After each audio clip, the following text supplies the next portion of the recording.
আজ ঠাকুরঘর থেকেই দিনটা শুরু করলাম। আজ চৈত্র সংক্রান্তি, রাত পোহালেই বাংলার নতুন বছর 1432। দেখতে দেখতে 1431 কীভাবে কেটে গেল। তাই শুরুতেই আমার সমস্ত বন্ধুদের জানাই নতুন বছরে ভালো থাকার শুভেচ্ছা ও অনেক অনেক ভালোবাসা। নতুন বছর মানেই তো আমরা জানি নতুন পোশাক। তো আমার ঠাকুর নতুন পোশাক পরবে না তা কি হয়? আপনারা খেয়াল করে দেখুন, এর আগে নিশ্চয়ই দেখেছেন একটা লাল চারদর্জি কাজ করা বেনারসিতে আমার রাধারানী ছিল। এই বছর একটু হালকার মধ্যে একটা শাড়ি কিনেছি, কেননা এই গরমে রাধারানীকেও হালকা শাড়ি। চৈত্র সংক্রান্তির একটা বিশেষ নিয়ম আছে জানেন তো আমার বাড়ি। আজকে গিমার বড়া, উচ্ছে বেগুন আর টক ডাল, এটাই আমার সারাদিনের খাওয়া। আর এই যে থালার মধ্যে কলা পাতার আগ মাছে বাড়ছি, তার কারণ হলো আমার যে ঘরের নিচে প্রথম ভিত পুজো হয়েছিল, এই যে সেই ঘর আমার বেডরুম, মাস্টার বেডরুম, সেখানে বাস্তু ঠাকুরের উদ্দেশ্যে আমরা প্রথমে এই রান্নাটা নিবেদন করি। তারপরে সারাদিন এটাই আমাদের খাওয়া দাওয়া। আজ পয়লা বৈশাখ, আরেকটি নতুন দিনের শুরু। আমার বাগানের সমস্ত রঙিন ফুলের সুবাস, পাখিদের মিষ্টি আওয়াজ, অনেক ভালো লাগার অনুভূতি সব দিয়ে শুরু হোক 1432-এর আগামী দিনগুলো।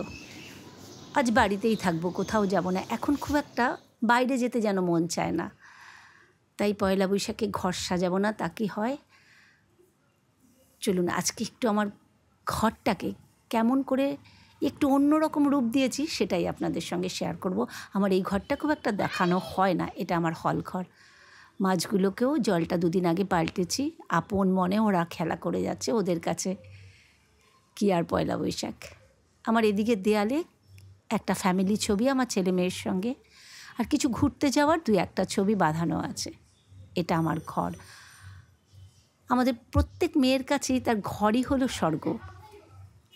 সেই স্বর্গকে যত সুন্দর করে আমরা সাজিয়ে রাখি, তত মনে শান্তি ও আনন্দ দুটোই পাওয়া যায়।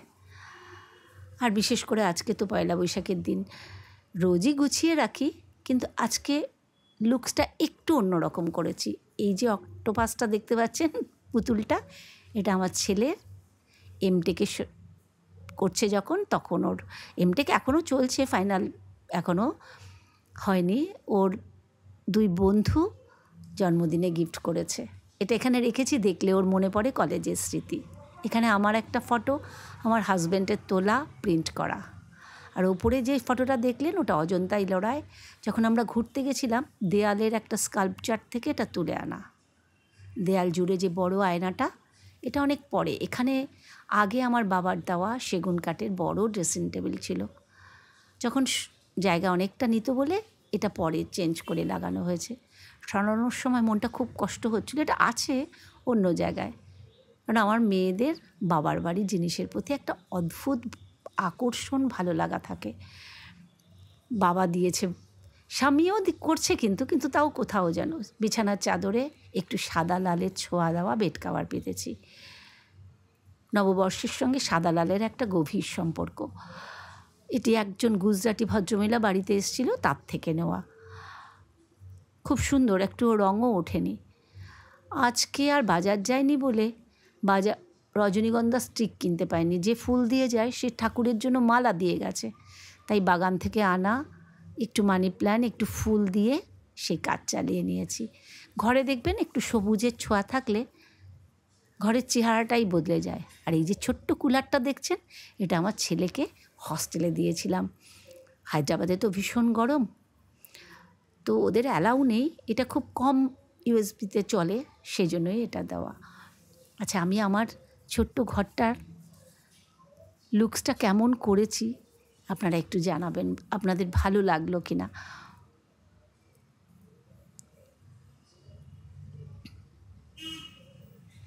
এখানে যে ছবিটা, সেটা আমাদের বিয়ের পর প্রথম হানিমুনের, প্রথম না, হানিমুন প্রথমই হয়, হানিমুনের ছবি।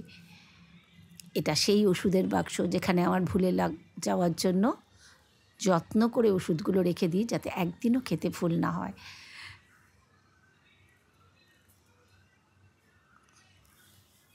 চলে এসেছি রান্নাঘরে। কেননা আজকে যেহেতু পয়লা বৈশাখ, বিকেলের দিকে ছেলের 2 বন্ধু আসবে, তাই আইটেম তো একটু বাড়াতেই হবে।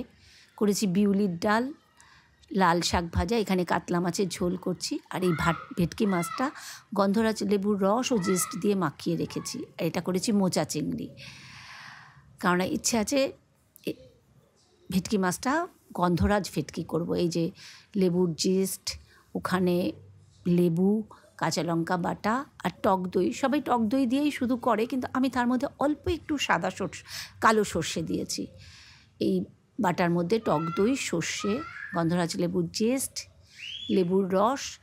এবার বাজার থেকে যখন লেবুটা এনেছি দেখলাম তার মধ্যে 2টো পাতা আছে, তা ভাবছি ওই ভাপার মধ্যে পাতাটা দিয়ে দেবো, তাহলে ফ্লেভারটা ভাপায় চলে যাবে। এবার এটা মিক্সড করে আমি কাঁচা মাছটা দিইনি, কারণ কাঁচা মাছটা দিলে আমি দেখেছি ভেঙে যায়, তাই একটু হালকা ভেজে নিয়েছি। এবার এই মাছগুলোকে এই মশলাটা দিয়ে মাখিয়ে ওপরে কাঁচা তেল দিয়ে মাইক্রোওয়েভে দেব।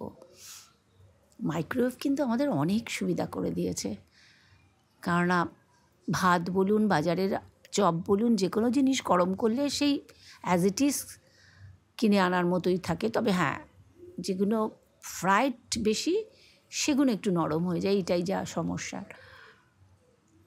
খুব ভালো হয়েছিল, লেবুটা খুব ভালো ছিল, কারণ এখন ম্যাক্সিমাম লেবুতেই দেখবেন রস বেশি, গন্ধ কম।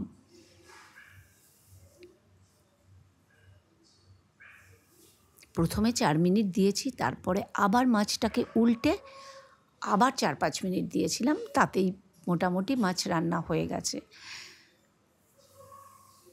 তা অনেক রান্নাই আজকে করেছি, বাড়ির লোকজনই খাবে, কিন্তু যেহেতু দিনটা স্পেশাল, রাত 10টা, ছাদে তালা দিতে এসে সেই বরাবরের মতো মাঝে মধ্যে কিছুটা সময় নিজের মুখোমুখি হই। আকাশে পূর্ণিমার চাঁদ, না 2-4 দিন আগে পূর্ণিমা চলে গেছে, কিন্তু চাঁদের আকারে হেরফের খুব একটা হয়নি। একা নিজের সঙ্গে সময় কাটাতে মাঝে মাঝে খুব ভালো লাগে। জীবনের ফেলে আসা পাতা উল্টে দেখছিলাম, ছোটোবেলা যৌথ পরিবারে বড় হয়েছি। পয়লা বৈশাখ মানেই নতুন জামা পরে ফার্স্ট ঠাম্মাকে প্রণাম করতাম, তারপরে বাবা, কাকা। ঠাম্মা হাতে টাকা দিয়ে বলতো, এটা থোল খরচা, এটা দিয়ে কিছু কিনে খেও। জানেন তো, এখন তো আমিও মা, আমিও ছেলে মেয়েদের এটাই করি, যেটুকু পারি। এটা একটা আনন্দ, কারণ এখন সবটা জুড়েই ছেলে মেয়েদের ভালো থাকা।